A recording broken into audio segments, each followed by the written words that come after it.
हर्पल जियो drama तौबा बन चुका है बहुत ही ज़्यादा इंटरेस्टिंग।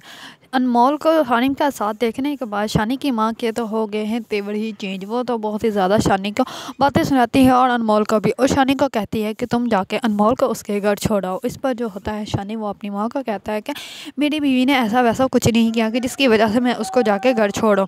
मेरी बीवी सही है और सही ही रहेगी, मुझे उस पर पूरा यकीन है। मुझे किसी भी बात का उससे कोई गिला या कोई शक नहीं है जिसकी वजह से मैं उसको घर छोड़ाऊँ। उसका वो इतना बड़ा गुनाह नहीं है कि जिस पर आप मुझे कह रहे हैं कि मैं उसका जाकर उसके घर छोड़ूँ। ये सब कुछ सुनते ही उसकी माँ कहती है कि अल्लाह माफ़ करे, तुम्हारी बीवी ने तो तुम्हारे ऊपर जादू ही कर दिया है, तुम्हें तो अब माँ नज़र ही नहीं आते। इस पर जो होता है शानी का बाप भी कहता है कि तुम क्यों बच्ची पे इल्ज़ाम लगाई जा रही हो, वो वैसे ही उसको मिल गया होगा, हो सकता है कि ऐसा वैसा कुछ ना हो जैसा कि तुम सोच रही हो। इस पर वो कहती है कि हाँ, आपको तो हमेशा मैं ही गलत नज़र आती हूँ, कुछ अपने बेटे से भी सीख रहे हैं, वो कैसे अपनी बीवी की तरफदारी कर रहा है, और एक आप हैं जो कि आपको मुझ में ही गलतियाँ नज़र आ रही हैं। आपको यही लग रहा है कि मैंने ही गलत कहा है और मैं ही गलत कह रही हूँ। अनमोल ने तो कुछ भी नहीं किया, अनमोल तो उसके साथ थी ही नहीं, ना ही उसके साथ आई है। पूरा मोहल्ला अब थू थू कर रहा है। इस पर जो होता है शानी गुस्से से वहाँ से चला जाता है। ये सब कुछ जो होता है शानी की बहन देख लेती है और अनमोल कमरे में रो रही होती है, तो वो अनमोल के लिए पानी लेकर आती है और कहती है कि भाभी आपको पता है शानी भाई आपसे बहुत मोहब्बत करते हैं, उन्होंने आपके लिए अम्मी से जिगरा मोल ले लिया है। अब उन्होंने अम्मी ने उनको कहा था कि आपको घर छोड़ना है, जबकि शानी भाई ने कहा है कि ऐसा कुछ नहीं किया मेरी बीवी ने, ना ही मैं उसको कभी घर छोड़ के आऊँगा और ना ही कभी छोड़ने जाऊँगा। जब तक मुझे अपनी बीवी पर यकीन है तब तक कोई भी कुछ भी कहता रहे, मुझे कोई शक नहीं अपनी बीवी पर करवा सकता। इस बार उसकी बहन कहती है कि आपको पता है कि भाई आपसे बहुत मोहब्बत करते हैं। इस बार जो होती है अनमोल वो उसकी तरफ देखने लग पड़ती है और बहुत ज़्यादा रो रही होती है।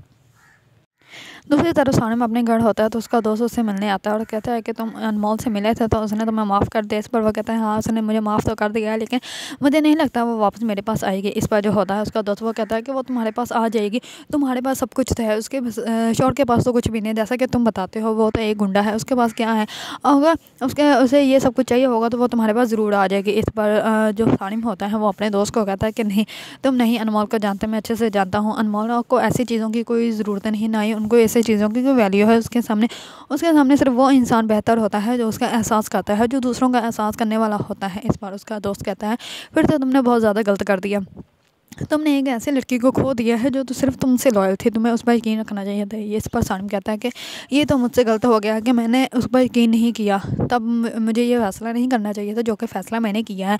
मैंने ये फैसला करके अपने हाथों अपने पाँव पे खुद कुल्हाड़ी मार ली है। अब मुझे अनमोल कभी नहीं मिल सकती और ना ही अनमोल मेरे पास आएगी।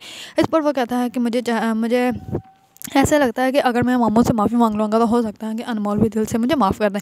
इस पर जो होता है सानिम जो है उसके बाप के घर आता है सिद्दीकी के घर माफ़ी मांगने के लिए। दूसरी तरफ से अनमोल शानी को कहते हैं कि मैंने घर जाना है। इस बार शानी कहता है कि ठीक है चली जाओ। जैसे ही अनमोल घर जाती है तो पीछे से शानी की माँ कहते हैं कि हम लोग भी जाते हैं इसके साथ इसके घर, और जाके इसके बाद उससे बात करते हैं कि ये क्या तरीका हो गया, अभी भी इसकी बेटी जो है अपने सबका शौहर के साथ ताल्लुकात में है। इस बार जो होता है सानिम तो पहले से ही सिद्दीकी के घर होता है, अनमोल भी चली जाती है, ऊपर से अनमोल की सास और शानी भी आ जाते हैं। इस वजह होती है अनमोल की सास वो देख लेती है शानी की माँ और कहती है कि ये कहाँ पे क्या तमाशा लगा हुआ है, ये तो यहाँ पे भी है। इस बार वो कहती है कि ये यहाँ पे क्यों आया है, तो इस बार बुशरा जल्दी से बोल के कहती है कि आंटी ये अब्बू से माफ़ी मांगने के लिए आए हैं, अब्बू से मिलने आए हैं। तो इस बार वो कहते हैं कि हाँ बुलाओ ना सिद्दीकी को, हम लोग भी उससे पूछते हैं ये क्या तमाशा यहाँ पर चला हुआ है, क्यों ये तुम्हारे घर आता है, क्यों तुम्हारी बेटी का अभी भी इसके साथ ताल्लुक है। इस बार वो कहती है कि सिद्दीकी को बुलाया, जबकि सिद्दीकी तो घर ही नहीं होता। इस बार जो होता है शानी की माँ को और भी ज़्यादा अनमोल पे गुस्सा आ जाता है। वो कहती है कि तुमने जानबूझ के इसको बुलाया है खुद मिलने के लिए। इस पर जो होते हैं अनमोल के तो रंग ही उड़ जाते हैं, क्योंकि अनमोल को तो पता ही नहीं होता कि सानिम ऑलरेडी उसके घर पे आ चुका है। इस पर जब वो सबको देखती है तो वो और ज़्यादा रोने स्टार्ट हो जाती है और बहुत ज़्यादा परेशान हो जाती है कि मैं कैसे इन सबको सच बताऊंगी। इस पर जो होता है शानी वो कहता है कि ऐसा कुछ नहीं है, वो अगर सिद्दीकी साहब से मिलने आया तो वो सिद्दीकी से मिलने आया होगा, अनमोल से मिलने नहीं आया, और अनमोल तो मुझसे पूछ के यहाँ पे आई है, आपको कोई गलतफहमी हो रही है। इस पर वो कहती है नहीं नहीं मुझे यकीन है। उसकी माँ तो बहुत ज़्यादा बातें सुनाती है। अगर आप लोगों को ड्रामा तौबा पसंद है और इसके बारे में न्यू अपडेट जानना चाहते हैं तो मेरे चैनल को लाइक कमेंट एंड सब्सक्राइब करना मत भूलिएगा।